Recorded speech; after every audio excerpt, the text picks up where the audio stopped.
உங்களுடைய எண்ணங்களும் உங்களுடைய உணர்வுகளும் தான் உங்களுடைய வாழ்க்கையை உருவாக்குகிறது. அது அப்படித்தான் உத்தரவாதமாக அப்படின்னு சொல்லி ரகசியம் புக் சொல்லுது.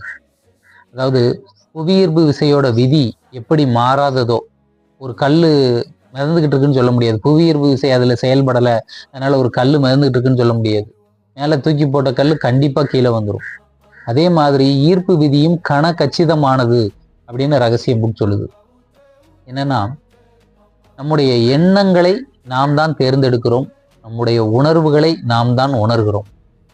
ஸோ அதனால நம்முடைய வாழ்க்கை பயணத்தை மேற்கொள்ளும் போது நம்முடைய பிரபஞ்சத்தை நாம் தான் உருவாக்குகிறோம்.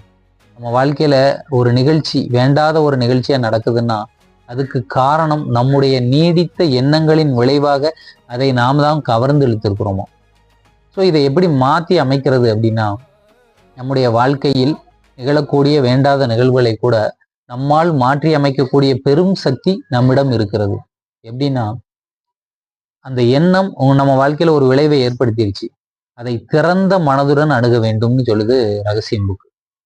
திறந்த மனதுடன் புரிந்துணர்வை மாற்றி அமைக்கும் போது அதை நம்மளால மாற்ற முடியும்னு சொல்லுது.